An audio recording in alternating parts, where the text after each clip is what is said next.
کڑے ہو کر کنگا کرنے سے نحوست آتی ہے۔ انگور کو نمک لگا کر کھانے سے پھیپھڑوں کا کینسر نہیں ہوتا۔ ڈپریشن کی وجہ سے ایک انسان معمول سے 3-4 گنا زیادہ خواب دیکھ سکتا ہے۔ کھانے کے بعد ہمارے بدن میں خون کا بہاؤ کم ہو جاتا ہے، اس وجہ سے ہم کو نیند آنے لگتی ہے۔ بینگن کا سالن کھانے سے پیشاب کھل کر آئے گا۔ دہی کھانے سے جلد تر و تازہ اور چمکدار رہتی ہے۔ روزانہ نہار منہ مچھلی کھانے سے 17 سال جیسی طاقت آ جاتی ہے۔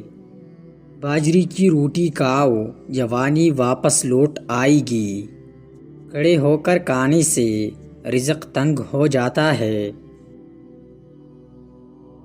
ہاتھ سے مرچوں کی جلن دور کرنے کے لیے چینی ملا پانی میں ڈبو دے۔ ہچکی کو بند کرنے کے لیے ایک لونگ پانی کے ساتھ کھا لے۔ چمڑے کے سینڈل میلے ہو جائے تو تار پین کے تیل سے بالکل صاف ہو جاتے ہیں۔ اپنے بچوں کو جیب خرچ سے کچھ حصہ صدقہ کرنے کا ضرور بولے، تاکہ عمر بھر کے لیے ان کو اپنی آمدنی کا کچھ حصہ صدقہ کرنے کی عادت پڑ جائے اور وہ آپ کے لیے صدقہ جاریہ بن جائے۔ پانی پی کر پیشاب کرو، مثانہ قوی ہوتا ہے۔ جو پانی دھوپ سے گرم ہو جائے اس کے استعمال سے برس کی بیماری کا خدشہ ہے۔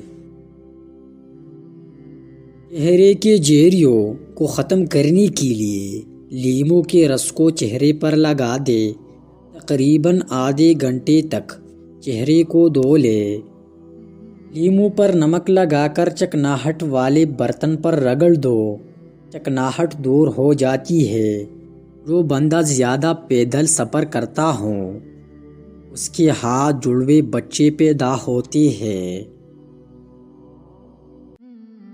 جو عورت کم عمر نظر آنا چاہتی ہے وہ رات کو سوتے وقت چلغوزہ کھا لیا کرے، وہ چند دنوں میں جوان دکھائی دینے لگے گی۔ یا سلامو 111 بار پڑھ کر بیمار پر دم کرنے سے شفا حاصل ہوتی ہے۔ یا متکبرو 21 بار روزانہ پڑھ لینے سے ڈراؤنے خواب نہیں آتے۔ امراض گردہ میں انگور بے حد فائدہ مند ہے اور سخت زکام میں آرام پہنچاتا ہے۔ بلڈ پریشر کم ہو جانے کی صورت میں مریض کو بٹھا کر پانی پلاؤ اور کوئی نمکین چیز کھانے کو دو۔